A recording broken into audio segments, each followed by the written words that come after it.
कोई एक ऐसा पड़ोसी देश नहीं बचा जिसके साथ आपके ताल्लुकात अच्छे हों, जो आपके साथ खड़ा होने को तैयार हो। कोई ऐसा इंटेलेक्चुअल, कोई ऐसा बुद्धिजीवी मुझे नहीं दिखाई देता जिसको आज की तारीख में इस सरकार के लोगों ने और मीडिया ने बेइज्जत ना किया। जो भक्त हैं वो उस रास्ते के ऊपर चलना शुरू कर देंगे जिस रास्ते के ऊपर जर्मनी चल रहा। तो ये क्या हुआ है 10 सालों में कि हम पूरी तरह से आइसोलेट हो गए हैं। जिस तरह से हमने इजराइल और इस कॉन्फ्लिक्ट के ऊपर अपनी नीति अपनाई है, उसकी वजह से बहुत सारे छोटे देश जो हैं वो आपसे दूर चले गए। फिर बांग्लादेश भी आपको आंखें दिखाएगा, फिर म्यांमार भी आपको आंखें दिखाएगा, फिर श्रीलंका भी आपको आंखें दिखाएगा, नेपाल भी आपको आंखें दिखाएगा। बड़े नेता के साथ हमारे प्रधानमंत्री की फोटो छप जाए, उनके डिनर में उन्हें बुला लिया जाए, हमारी क्या विदेश नीति यहीं तक सीमित होकर रह गई? आप उसका नाम ऑपरेशन सिंदूर इसलिए रखते हैं कि आप शायद बिहार का इलेक्शन जीत जाए। पर्सनल दोस्ती काम नहीं करती, और वो एक हद तक काम करती है इज्जत देश की और देश के प्रधानमंत्री की। बोलता हिंदुस्तान पे तमाम दर्शकों का स्वागत है। विदेश नीति, कूटनीति, ये सुनने में तो लफ्ज हैं, लेकिन इसका असर होता है।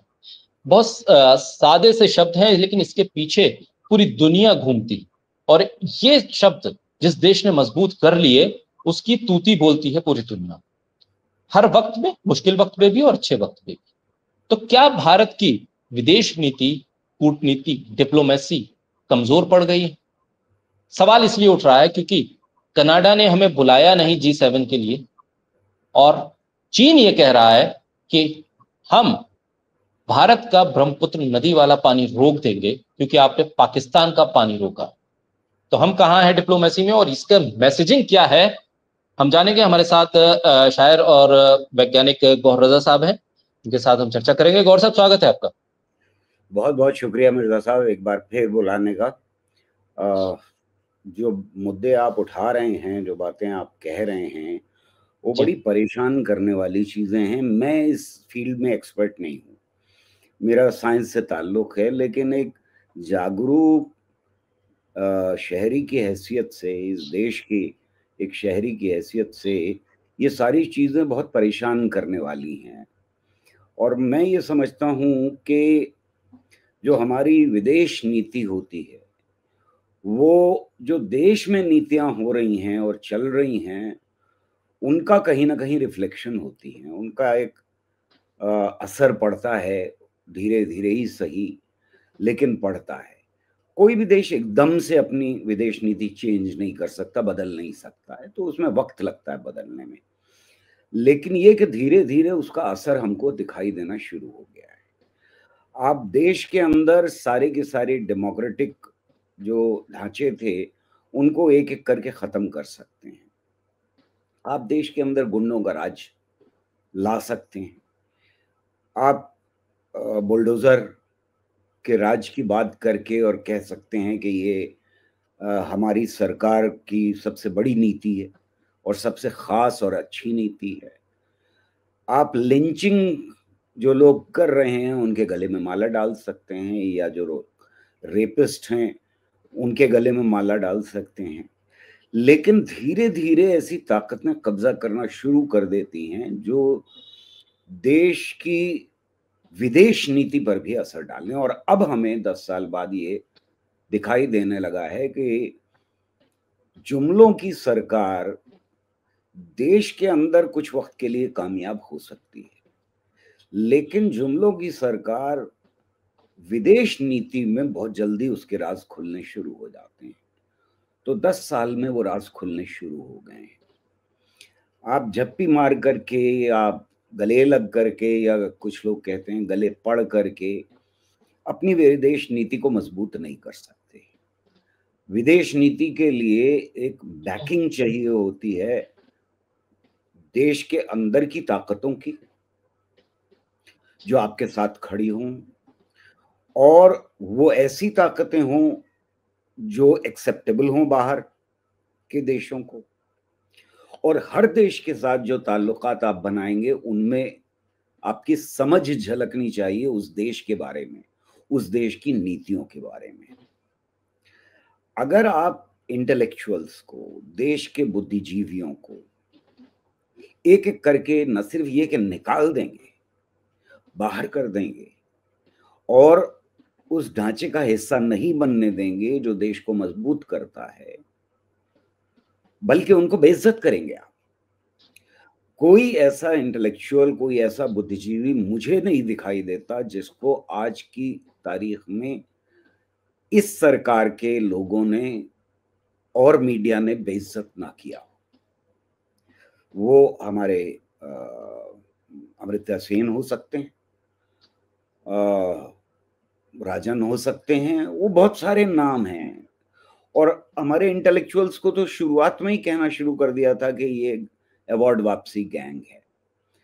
तो जो लोग समझते हैं चीजों को, जो लोग क्रिटिसाइज कर सकते हैं, जो लोग गवर्नमेंट को एडवाइज कर सकते हैं, जो उनको राय दे सकते हैं, आपने उन सबको तो बराबर लगा दिया। तो फिर आपके पास राय किसकी बची? आरएसएस की राय बच गई। आरएसएस के अलावा किसी की राय बची नहीं। तो चाहे एजुकेशन की नीति हो आपकी, या आपकी मीडिया की नीति हो, या आप जिस तरह से गवर्नमेंट चलाते हैं वो नीतियां, वो सारी नीतियों में से आपने इंटेलेक्चुअल्स को बाहर कर दिया, बुद्धिजीवियों को बाहर कर दिया, और वहां बचे आरएसएस के लोग। तो अब जो नीति होगी वो आरएसएस की नीति होगी। और आरएसएस शुरू से क्या कह रही है? लगातार वो ये कह रही है कि हमको एक अखंड भारत चाहिए। अब अखंड भारत की समझ हिंदुस्तान में तो हो सकती है, लेकिन अगर आप बाहर उसकी बात पहुंचेगी, जो मीडिया के थ्रू लगातार पहुंची है बात, और बहुत ही एग्रेसिव तरीके से, बहुत ही हिंसात्मक तरीके से मीडिया के थ्रू लगातार ये स्टेटमेंट्स पहुंचे हैं दूसरे देशों के अंदर, तो वो तो एग्रेशन माना जाएगा ना, वो तो हमला माना जाएगा। आप कहें कि हम दूसरे देशों को हड़प लेना चाहते हैं और वो मिला लेना चाहते हैं, तो वहां से ही बात शुरू हो जाती है। अब सवाल यह है कि G7 में जो नहीं बुलाया गया वो क्या है, जिसकी तरफ आपने शुरू में इशारा किया। G7 तो विकसित देशों की एक 7 देशों से शुरू हुआ था मामला। उनकी एक ऑर्गेनाइजेशन है, वो एक गुट है जो अपनी नीतियां तैयार करते हैं, हर साल मीटिंग करते हैं। वो और देशों को भी बुलाते हैं, यूरोपियन यूनियन भी उसका एक हिस्सा बन गई है। वो जो प्रगतिशील देश थे जिनमें हिंदुस्तान भी आता था, इंडिया था शामिल, उसको भी वो शामिल करते थे, बुलाना शुरू कर दिया था। अब जो प्रगतिशील देश बचे, उनमें से ब्राजील और साउथ अफ्रीका जैसे देशों को, और खासतौर से यूक्रेन को जो बुरे हालात में है, उनको तो बुलाया गया है वहां पर, हमारे देश को नहीं बुलाया गया है। तो अगर बड़ा कैनवस देखने हम शुरू करेंगे, तो जिस तरह से मैं कह रहा था कि हमारी अपनी नीतियां असर डाल रही हैं हमारी विदेश नीति के ऊपर, और जैसे हम सवालों को हैंडल कर रहे हैं, जैसे हमने कश्मीर के मसले को हैंडल किया है, जिस तरह से हमने नॉर्थ ईस्ट में जो हंगामा कटा हुआ है, चाहे वो असम के अंदर हो या मणिपुर हो, वो सारी खबरें बाहर पहुंच रही हैं। ऐसा नहीं है कि बाहर के देश नहीं जानते कि आपके देश में क्या हो रहा है। फिर आपके अच्छे ताल्लुकात जिन देशों से थे वो भी पीछे हट गए। कोई एक ऐसा पड़ोसी देश नहीं बचा जिसके साथ आपके ताल्लुकात अच्छे हों, जो आपके साथ खड़ा होने को तैयार हो। जो एक प्लेटफॉर्म बनाया था पड़ोसी देशों के साथ, वो बिखर गया पूरी तरह से। तो ये सारी चीजें बाहर तक पहुंचती हैं और उनका असर ये होता है फिर कि आपके साथ कोई देश मजबूती से खड़ा होने को तैयार नहीं है, आप आइसोलेट होते जाते हैं। तो विश्व गुरु भी जुमला बन जाता है। आपका जो सारा फोकस है वो तो इलेक्शन जीतने के ऊपर है, रैली करने के ऊपर है। जिसको आप देशभक्ति कहते हैं वो आपके अंदर नहीं मौजूद है। गद्दी से जमे रहना, गद्दी पे जमे रहना, गद्दी से चिपके रहना, आपकी सारी नीतियां उस तरफ है। अब क्या होगा मुझे लगता है कि जो भक्त हैं वो उस रास्ते के ऊपर चलना शुरू कर देंगे जिस रास्ते के ऊपर जर्मनी चल रहा।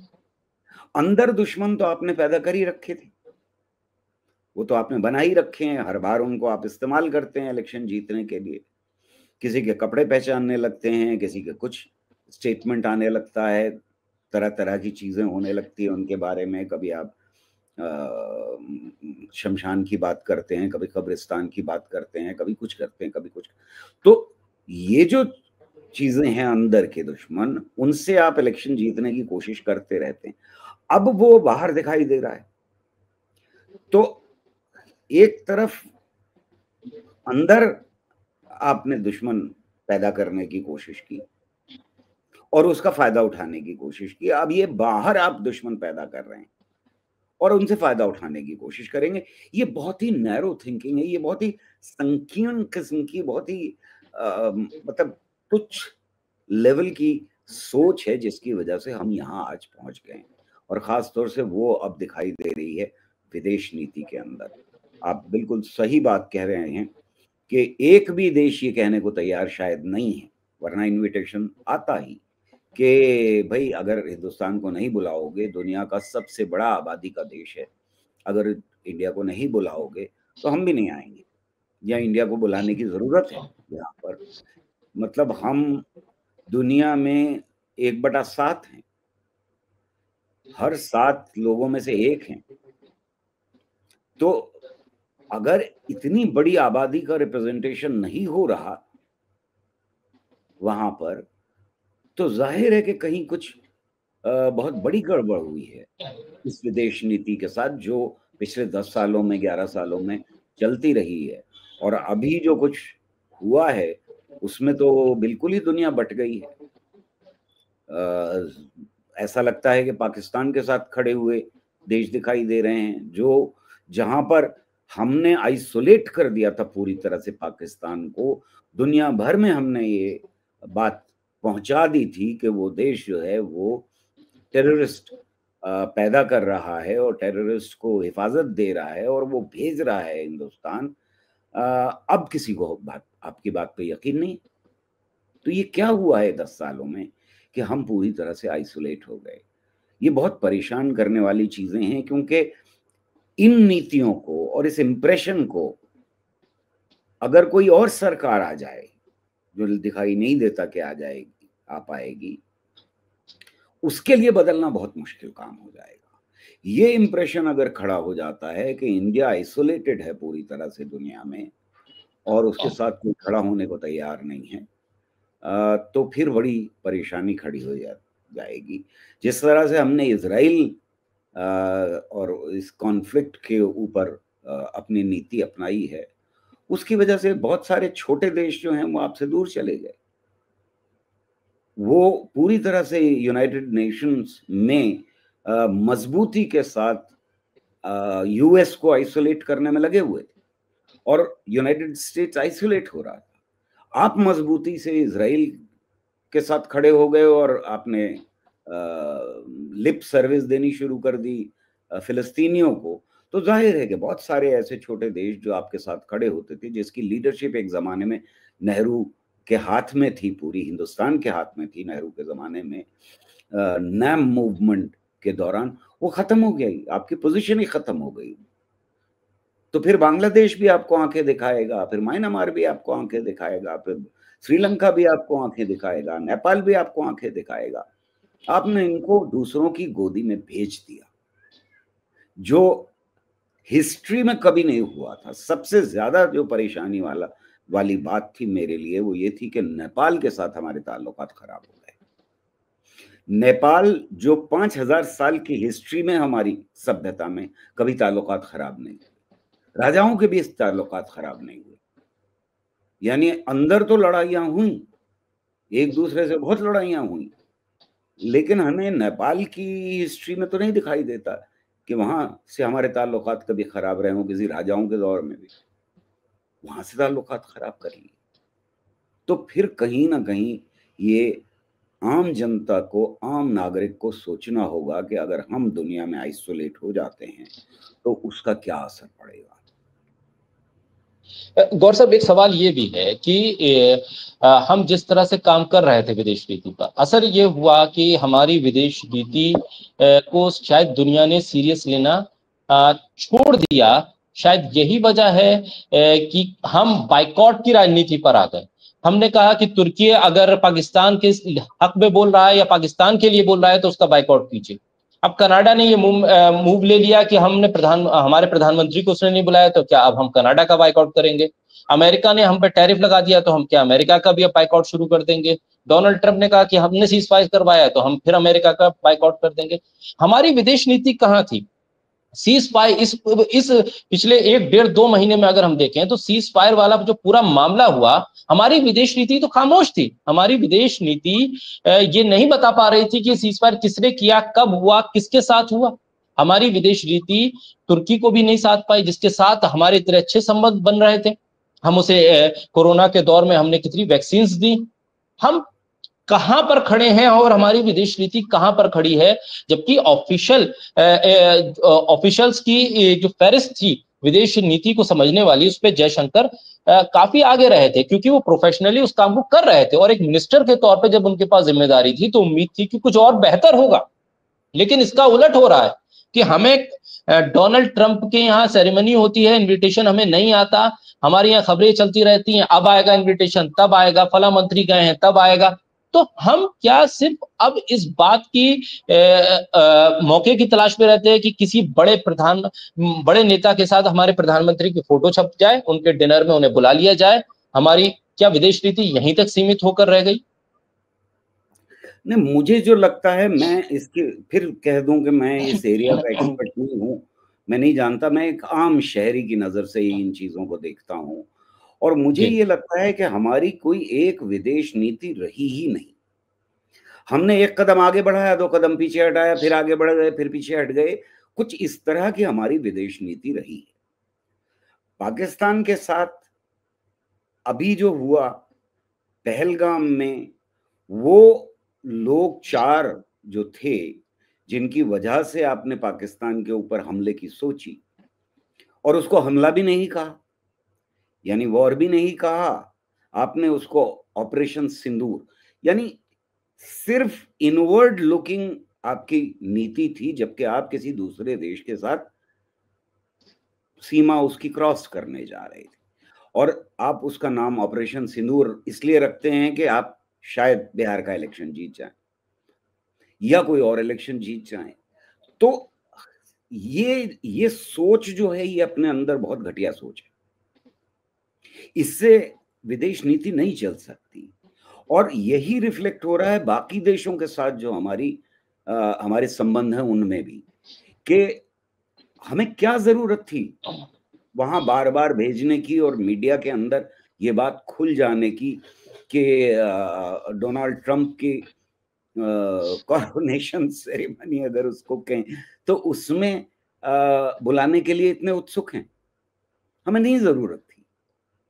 हम कहते नहीं बुलाया आपने तो नहीं बुलाया, उसका असर हमारी फॉरेन पॉलिसी के ऊपर पड़ेगा, हम भी आपको नहीं बुलाएंगे। अगर ये मजबूती के साथ यही पोजीशन लेते, बजाय इसके कि ये बात खुल जाए और मीडिया में आ जाए कि वहां एक के बाद एक लोगों को भेजा जा रहा है कि प्लीज इनविटेशन दे दो, और वो नहीं दे रहे हैं, और वो अंबानी को दे देते हैं, प्राइम मिनिस्टर को नहीं देते, तो ये कुछ बता रहा है हमको कि कहीं ना कहीं हमारी विदेश नीति में बहुत बड़ी चूक हो रही है। इतने जमाने से ये कनाडा के ऊपर चार्ज था कि वहां खालिस्तानी पनप रहे हैं। कोई आज की बात तो है नहीं, वो तो 80s से था। मालूम था कि वहां पे खालिस्तानी कुछ ग्रुप्स मौजूद हैं। आपने आ बैल मुझे मार करके कनाडा से ताल्लुकात क्यों खराब कर लिए? दोस्ती में कनाडा के ऊपर लगातार पिछली गवर्नमेंट्स ने प्रेशर डाला कि उनको कंटेन करके रखें, उनको उन ग्रुप्स को एक हद से आगे ना बढ़ने दिया जाए, हिंसात्मक ना होने दिया जाए। ये सब कुछ किया गया है, ऐसा नहीं है कि नहीं किया गया है। लेकिन आपने कनाडा से सीधे तौर पे टक्कर ले ली। क्यों? क्या मिला उससे? कनाडा से आपकी कोई सीमाएं नहीं मिलती, कोई करीब नहीं है। वो आप वहां का टेररिज्म को कंटेन कर सकते हैं, आपको मालूम है कि कौन कौन वहां पर किस तरह से बिहेव करता है, तो आप कर सकते थे। पर ये कि दूसरे देशों में जा करके खुलेआम कुछ ऐसी हरकत कर देना जिसको वो बर्दाश्त ना करें, उसके बाद परेशानी तो खड़ी होनी ही है। आपके ऊपर ये भी चार्ज लगा दिया कि अमेरिका में किसी का कत्ल करवाया। वो सच है झूठ है वो तो बाद की बात है, लेकिन ये कि ऐसा इंप्रेशन क्रिएट हो गया तो फिर बर्दाश्त नहीं करेंगे। इसीलिए उसको कूटनीति कहा जाता है। कभी भी उसको वो हर चीज खुलेआम नहीं होती है उसमें। आपने सोचा कि गले मिलेंगे और गले लग जाएंगे, किसी के गले पड़ जाएंगे किसी के, तो फिर उससे पर्सनल दोस्ती काम नहीं करती। और वो एक हद तक काम करती है इज्जत देश की और देश के प्रधानमंत्री की। इन दोनों की इज्जत एक हद तक काम करती है, अगर इज्जत है तो। लेकिन अगर इज्जत ना बचे और उसके साथ साथ आपकी नीति भी गड़बड़ हो, तब फिर तो भाई भगवान ही मालिक है। गौर साहब, आखिर में ये कि अभी चाइना ने ये कहा कि हम जैसा आपने पाकिस्तान के लिए पानी रोका, हम ब्रह्मपुत्र नदी से आपका पानी रोकेंगे। खबर ये भी है कि चाइना के पास वो कैपेसिटी है भी कि उसे वो रोक पाए, क्योंकि उसने इतने डैम बना लिए हैं वहां पर कि वो पानी को होल्ड कर सकता है। और उसके होल्ड करने के बाद हमारे यहाँ उसका असर पड़ेगा, ये साफ तौर पर जाहिर भी है। पाकिस्तान के साथ जो हमने किया, जो हमने कदम उठाया, वो प्रैक्टिकली पॉसिबल नहीं हो पा रहा है। बावजूद इसके हमने वो चीजें अनाउंस कर दी। लेकिन चाइना अब ये कह रहा है कि हम पाकिस्तान के साथ खड़े हो रहे हैं। हम क्या इस स्तर पर अपनी डिप्लोमेसी को नहीं ले जा पाए हैं कि अगर हम कोई कदम उठा रहे हैं, कोई हम वर्बल अनाउंसमेंट कर रहे हैं, तो हमारे कम से कम आस पड़ोस के देश तो उसके साथ जुड़े। क्योंकि हम जब बात कर रहे हैं तो हम भारत की बात करते हैं, हम ये बात करते हैं कि भारत ने ये अनाउंस किया। ये प्रधानमंत्री मोदी या बीजेपी की तरफ से अनाउंसमेंट नहीं होता है। और जब भारत अनाउंस करता है तो उसका कुछ वजन होना चाहिए। और जब चाइना ये कह रहा है कि हम वही करेंगे जो पाकिस्तान के साथ आपने किया, और ये तक कह दिया कि आपके साथ कोई देश ऐसा ऐसा काम ना करे, आप अगर ये चाहते हैं तो आपको भी दूसरे के साथ ऐसा काम नहीं करना चाहिए। ये किस चीजों को किस तरह से आगे चाइना लेकर जा रहा है? क्या ये उसका फाइनेंशियल इंटरेस्ट है पाकिस्तान के साथ, जो वो वन बेल्ट रोड जो निकाल रहा है, जिसके साथ और भी देश कनेक्ट होते जा रहे हैं? तो अगर फाइनेंशियल इस तरह की स्थिति है, तो हम अपनी अर्थव्यवस्था को 5वें से चौथे पर लेके गए, अगले दिन खबर आई नहीं हम 5वें पर ही हैं, चौथे पर नहीं है, कि वो कुछ 1 साल का डाटा नहीं था तो जल्दबाजी में कह गए। तो हम इतनी जल्दबाजी में क्यों हैं? ये जैसा कि आप कह रहे थे कि हम इंटरनल पॉलिटिक्स को, देश के भीतर की पॉलिटिक्स को विदेश नीति पर हावी कर देते हैं, कभी हम फाइनेंस मिनिस्ट्री पे उसे हावी कर देते हैं। तो क्या ये तमाम चीजें हो रही हैं? आप बिल्कुल सही कह रहे हैं। और इसमें इसमें लोगों को और आपके दर्शकों को ये समझना चाहिए कि ये बहुत चिंता की बातें हैं। ये चिंता की बात इसलिए है कि आपने भाई जो चेस बोर्ड की तरह से होती है, शतरंज की तरह से खेला जाता है। आप कोई एक्शन लेने जा रहे हैं और उसकी इम्प्लीकेशन जो है वो इंटरनेशनल हैं, तब फिर अगला क्या उसका इम्पैक्ट हो सकता है ये सोच करके विदेश नीति में कोई एक्शन लिया जाता है। अगर आपकी सोच ये है कि आपको बिहार का इलेक्शन जीतने के लिए करना है सब कुछ, तो फिर आपके आरएसएस के जो वहां बैठे हुए लोग हैं यूके में, वो लेके हाथ में बोतल पानी की और ये दिखाएंगे कि हम बंद करने जा रहे हैं और पीछे बहुत भद्दे किस्म के वो एक्शंस करेंगे, तो उसके बाद तो यही होना है। आपने ये सोचा ही नहीं था कि चाइना की गोद में आप एक तो पाकिस्तान को भेज रहे हैं पूरी तरह से, और इससे पहले के हमारी फौजें एक्शन में आती, चाइना का स्टेटमेंट ये आ चुका था कि हम solidly, iron clad word use किया था अंग्रेजी में उन्होंने। आयरन क्लैड रिलेशनशिप है हमारी पाकिस्तान के साथ, जो पहले कभी इस्तेमाल नहीं किया गया था। तो अब आप ये दिखा रहे हैं कि जो आपने किया किसी और देश के साथ, वो दूसरा देश आपके साथ कर सकता है। ये इम्प्लीकेशन सोचना नीति का पार्ट होना चाहिए। उस शतरंज के ऊपर जो बिछी हुई है, उसके ऊपर एक चाल चलें तो 5वीं चाल आपको सूझनी चाहिए, तभी वो नीति सक्सेसफुल हो सकती है। लेकिन आपकी नीति तो कह रही है कि हम जो भी कर रहे हैं वो बंगाल का इलेक्शन जीतने के लिए और यहाँ का इलेक्शन जीतने के लिए कर रहे हैं, तो जाहिर है फेलियर होना ही है। आपने नेपाल को उधर धकेल दिया अपनी नीतियों की वजह से, आपने श्रीलंका को उधर धकेल दिया इस बीच में, उनके साथ ताल्लुकात अच्छे हुए चाइना के। तो चाइना के ताल्लुकात अच्छे करने का काम 10 साल में आपने बहुत ही अच्छी तरह से कर दिया कि सारे देश जो पड़ोसी थे उनके ताल्लुकात चाइना से अच्छे हो जाएं। मैं ये नहीं कह रहा हूं कि उनके ताल्लुकात अच्छे नहीं होने चाहिए चाइना से, हमारे भी ताल्लुकात चाइना से अच्छे होने चाहिए। मैं यही कह रहा हूं, मैं ये कह रहा हूं कि हमारे जितने पड़ोसियों से मजबूत ताल्लुकात होंगे, विदेश नीति अगर अच्छी होगी तो उतना हमारे यहाँ डेवलपमेंट होगा। यही बात अगर हम इंटरनल लेवल पे कहें, जितनी एकता होगी और अनेकता में जितनी एकता होगी, चाहे वो साउथ इंडिया नॉर्थ इंडिया में हो, चाहे वो अपर कास्ट लोअर कास्ट में हो, चाहे वो हिंदू और मुसलमान में हो, चाहे वो सिख और हिंदुओं में या क्रिश्चियन, जितनी मजबूती अंदर होगी उतनी मजबूती का रिफ्लेक्शन बाहर भी होगा। जितना बिखराव अंदर होगा उतना ही हम कमजोर होंगे दुनिया की नजरों में।